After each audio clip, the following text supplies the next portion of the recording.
bien le bonjour à tous, c'est Sliber. Aujourd'hui on se retrouve pour une nouvelle vidéo, un nouveau compte rendu, le Kharkiv Open 2024. Comme d'habitude, un résumé rapide mais efficace de la compétition. Mais avant ça, j'aimerais vous préciser que j'ai été pour la première fois organisateur, accompagné de Kylian et Zoé. C'est pas vraiment le but de la vidéo ici et je compte même pas en faire une à côté pour vous expliquer cette expérience. Je trouvais ça très important de le mentionner parce que en tant qu'organisateur, c'est par exemple nous qui choisissons les épreuves et même le nombre de rounds. Donc c'est pour ça que parfois vous allez peut-être être surpris, par exemple qu'il y ait 3 tours de Pyraminx. Bon allez, c'est parti pour le résumé, je vous souhaite une très bonne vidéo.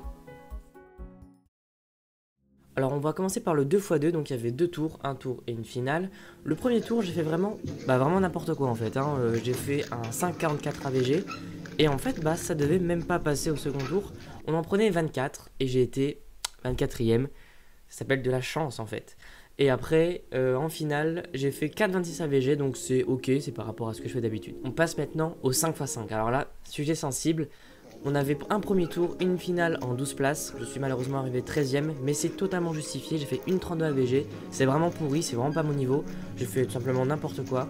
Et je crois que le 12ème était à 1,28, donc c'était vraiment jouable. Et puis malheureusement, j'ai pas saisi l'opportunité. Et c'est vraiment mérité pour le coup. Durant cette compétition, il y avait du Megaminx. Alors, c'était une finale combinée directement. Et le Megaminx, ça faisait très longtemps que j'en avais pas fait. J'espérais vraiment rien. Et vous allez voir, c'était vraiment super drôle ce qui s'est passé. Le premier temps je fais 1,55, donc la cutoff est à 2 minutes je crois.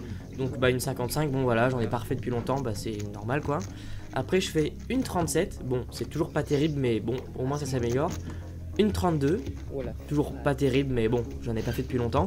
1,18, ok c'est pas mal, c'est pas mon PB mais c'est bien. Et 1,12. Voilà donc PR en compétition. C'était assez drôle de voir ça, mais ouais c'est trop bizarre, vraiment j'ai appris à refaire le Megaminx pendant la compétition, donc c'était vraiment drôle, et du coup PR, et c'est cool. On passe donc maintenant au 3x3 OH, donc il y avait un premier tour et une finale. J'ai fait un 32,59 AVG, c'est pas mal, j'étais très régu, 32, 33, 37, 31 et 30. Donc pas de PR single, mais une moyenne assez solide, 32, sachant que j'en fais jamais. Ça va de 2 secondes ma meilleure moyenne, donc voilà, c'est bien, c'est cool. On passe maintenant au 3x3 à l'aveugle, et ça s'est plutôt très bien passé. Le premier tour, donc je fais un 4,42, donc qui compte, un 4,21 juste après, donc encore un counting, mais malheureusement, il me restait vraiment pas assez de temps, donc une taille limite à 12 minutes, il fallait que je fasse en dessous de mon PR single, donc c'était pas possible et je crois que je me suis emmêlé sur la mémorisation donc j'ai arrêté. Mais grâce à ça, je suis quand même passé en finale, donc pour le single, on compte pas la moyenne pour aller en finale, et malheureusement j'ai fait aucun succès en finale.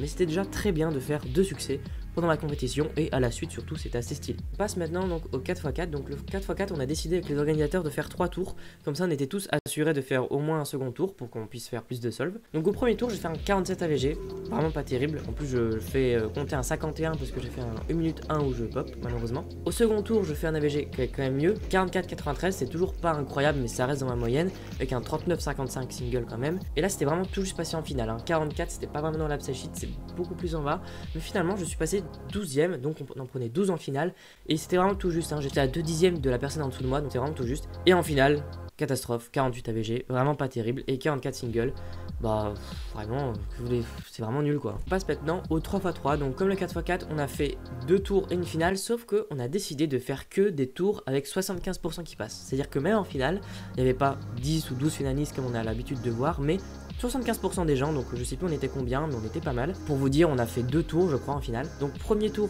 13,42 AVG et 10,98 single. Donc voilà, pas terrible AVG mais bon voilà. Deuxième tour 12,57, c'est un peu mieux avec 11,18 single. Donc voilà, c'est correct quoi, c'est dans ma moyenne. Et après 12,69, rien d'incroyable. J'ai fait un peu moins bien que le second tour avec un 12,03 single. Donc voilà, le 3x3, toujours pas de PR. Il faudrait vraiment que ça vienne, je sais pas pourquoi, j'arrive pas à battre mes PR. J'ai quand même fait 15 résolutions, donc c'est pas rien. Mais bon, un jour je sais que ça va arriver, je vais faire un 4 single, ça se trouve. Et évidemment, j'ai gardé le meilleur pour la fin, que serait une compétition où un des organisateurs est Louis Presti, sans qu'il y ait de Pyraminx. Alors évidemment, 3 tours de Pyraminx, cela va de soi. Et mon objectif principal, c'était d'être premier, car j'étais premier encore une fois sur Kharkiv sur l'abside sheet. Donc vous allez voir, c'était pas évident du tout. Premier tour, 5,06 des moyennes, 4,01, 6,24, 4,65, 5,74 et 4,79.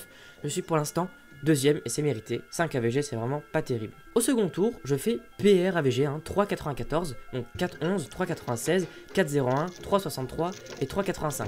Voilà, tranquille, je suis premier. Et ben non, pas du tout. Je suis arrivé deuxième, car il y a quelqu'un qui s'est vraiment beaucoup entraîné, qui fait très peu de compétition, mais qui a battu totalement son PR. Et en fait, j'ai appris que cette personne-là était vraiment meilleure que moi. Donc je me suis dit, finalement, je vais peut-être pas être premier. Et il y a quelques petites personnes derrière où si je me loupais, je pouvais même être quatrième. C'est vraiment pas une blague, c'était possible. J'étais vraiment entre des personnes qui étaient meilleures que moi. Donc je me suis dit, bon, bah si je suis pas premier, bah ça sera juste GG quoi. Ils étaient meilleurs que moi. Et donc, on passe en finale. 3,99 AVG avec 3,31, 3,74, 3,82, 4,95 et 4,40. Et je crois que même j'ai eu un peu chaud. Il y a un moment où je me suis un peu loupé sur un sol et j'ai eu une L3E trop facile. Donc ça m'a sauvé un sub 4 je crois. Et donc avec ce 3,99 AVG je suis finalement arrivé premier. Donc je suis très content comme le disait la Psycheat. Mais attention, je tiens à préciser que c'était vraiment super chaud. À aucun moment je me suis dit c'est sûr je vais arriver premier à Kharkov. Pas du tout. Vraiment là je me suis imaginé être deuxième voire même troisième. J'ai vraiment eu de la chance d'être premier, je tiens vraiment à le préciser. Évidemment, bravo à tous, c'était vraiment une finale super cool.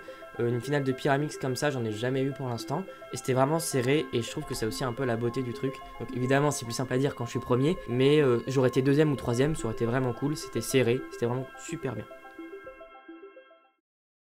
Merci beaucoup d'avoir regardé cette vidéo. Alors je vous fais les remerciements habituels. Merci beaucoup à l'AFS qui a fait de cette compétition une compétition possible, car elle fournit tout le matériel officiel, etc. Si jamais vous n'êtes pas adhérent à l'AFS, c'est seulement 15 € par an et ça aide beaucoup. Merci également, et là je parle en tant qu'organisateur, au sponsor de la compétition, AtoCube, qui nous a permis d'offrir un cube à tous les nouveaux compétiteurs, à faire le financement des médailles pour les finalistes, ainsi que les cash cubes, les nappes pour les tables et les bons d'achat. Vraiment, ce sponsor nous a vraiment aidé pour que cette compétition plaise à tout le monde, accueille les nouveaux et que bah voilà, avoir des belles médailles, etc. ça fait toujours plaisir dans une compétition, donc merci beaucoup. Merci beaucoup aussi aux délégués, ils étaient pas mal, ils nous ont vraiment bien aidés. C'est aussi grâce à eux que la compétition peut exister correctement. Nous on est là, on est organisateurs, mais eux nous aident beaucoup pour pas faire n'importe quoi. Donc vraiment merci beaucoup. En tout cas, moi je vous souhaite une très bonne journée ou une très bonne soirée, cela dépend quand vous regardez la vidéo. C'était Sliber.